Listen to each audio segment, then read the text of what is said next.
Kali ini kita bakal bedah satu cerita yang kuat banget judulnya Kanvas yang Terlepas. Ini tuh kisah tentang gimana rasanya nemuin kemerdekaan yang sesungguhnya setelah lama banget kejebak dalam ilusi kebahagiaan. Coba bayangin deh, gimana kalau jalan yang kamu pikir bakal bikin bebas, malah ngebawa kamu ke sangkar yang jauh lebih kecil. Nah ini nih pertanyaan yang jadi inti perjalanan tokoh utama kita. Sebuah paradoks yang aneh kan? Usahanya buat bebas, malah bikin penjara baru. Oke, kita mulai dari awal ya, dari sangkar pertamanya. Ceritanya ini mulai di sebuah tempat yang kelihatannya, wah sempurna banget. Kita sebut aja penjara emas. Tapi begitu kita intip ke dalam, isinya kosong, dingin. Disinilah kanvas kehidupan si pelukis ini mulai diwarnai abu-abu. Kenalin, Ivanka, pelukis berbakat. Tapi dia terperangkap dalam pernikahan yang dingin sama Anwar, pengacara sukses. Coba dibayangin hidupnya. Makan malam, tapi hening. Masuk ke studio, tapi rasanya sepi. Buat suaminya, passion terbesar Ivanka, yaitu seninya, itu dianggap cuma hobi. Cuma buat isi waktu luang, bukan panggilan jiwa. Jadi, ya, setiap hari dia ngerasa nggak dianggap, nggak didengar. Nah, di tengah kehampaan kayak gini, muncullah sesuatu yang kontras banget. Di satu sisi ada Anwar, suaminya, yang dingin, cuek. Terus tiba-tiba muncul Bram, mahasiswa muda yang energik, penuh semangat. Dan bedanya gini, Bram itu nggak cuma ngelihat lukisan Ivanka, dia benar-benar ngelihat jiwa di dalamnya. Api yang selama ini berusaha dipadamin, justru dilihat sama Bram. Dan disinilah keputusan yang dibuat, keputusan pertama yang bakal ngubah semuanya. Ini adalah langkah pertamanya buat keluar dari sangkar emas itu. Sebuah pelarian karena dia haus banget akan pengakuan dan pengen ngerasain hidup lagi. Tapi ternyata usahanya buat lari nggak segampang itu. Makanya kita masuk ke babak berikutnya, yaitu pelarian semu. Kenapa semu? Karena kebebasan yang dia kira udah didapat, ternyata cuma ilusi. Rapuh banget. Dia jadi harus jalanin hidup keanda yang tegang banget kan? Di rumah dia jadi istri yang patuh. Tapi di luar sama Bram, dia jadi seniman yang penuh gairah. Dan ya, solusi yang dibangun di atas kebohongan, itu kan fondasinya rapuh banget. Cuma nunggu waktu aja sampai semuanya retak dan hancur.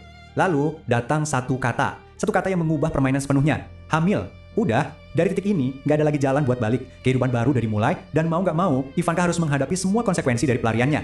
Nah, di sini kita bisa lihat inti masalahnya.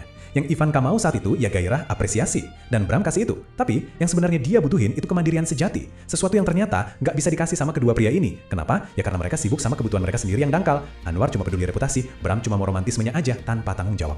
Oke, sekarang kita sampai di puncaknya. Titik balik cerita ini. Momen di mana semua ilusi yang dibangun Ivanka itu pecah berkeping-keping. Dia dipaksa buat ngelihat kenyataan yang paling pahit. Sempet loh, ada secercah harapan. Bram janji bakal ngurusin dia. Katanya mereka bakal pergi, bangun hidup baru bareng-bareng. Tapi, ya, janji itu cuma harapan palsu. Sinarnya cepet banget padam begitu kebenaran yang brutal muncul. Dan inilah momen kesadaran yang paling nyakitin buat dia. Jadi waktu Anwar akhirnya tahu soal perselingkuhannya, dan di saat yang sama Bram malah nunjukin rasa takutnya buat jadi ayah, disitulah Ivanka sadar, dia nggak bebas. Ternyata, dia cuma pindah dari satu sangkar ke sangkar yang baru. Sangkar yang dikendalikan sama ketakutan dan ego orang lain. Pukulan pertama datang dari Anwar, suaminya. Jelas banget kan, ini bukan ancaman dari orang yang patah hati, ini ancaman buat ngontrol, karena reputasinya terancam. Terus, datang pukulan kedua dari Bram kekasihnya. Yang ini mungkin lebih menghancurkan. Solusinya bukan tanggung jawab, tapi lari. Ini nunjukin kalau dia cuma anak-anak yang nggak siap sama sekali sama konsekuensi. Jadi bisa bayangin kan, ini titik terendah dia. Benar-benar kejebak. Di satu sisi ada suami yang ngancam mau ngancurin satu-satunya hal yang dia punya, yaitu seninya. Di sisi lain, ada kekasih yang malah nyuruh buang anak mereka. Dua-duanya pilihan egois, dua-duanya mustahil. Dia ngerasa seperti mau mati. Tapi, seringkali kan, dari titik paling gelap justru muncul kekuatan yang nggak kita duga-duga. Dan inilah babak terakhirnya, kanvas yang baru. Dan disinilah letak twistnya. Ivanka nggak milih salah satu dari dua pria itu. Enggak, dia nolak dua-duanya. Dia bikin rencananya sendiri. Dia jual koleksi lukisan rahasia dia, dan dia menghilang. Dia pakai seninya, sesuatu yang selama ini diremehin sama suaminya, justru sebagai kunci kebebasannya. Dia nggak milih Anwar, dia juga nggak milih Bram. Dia memilih dirinya sendiri. Dan ini dia pesan intinya. Cerita ini bukan tentang milih laki-laki mana yang lebih baik, tapi tentang kesadaran bahwa satu-satunya orang yang bisa nyelamatin dia, ya dirinya sendiri.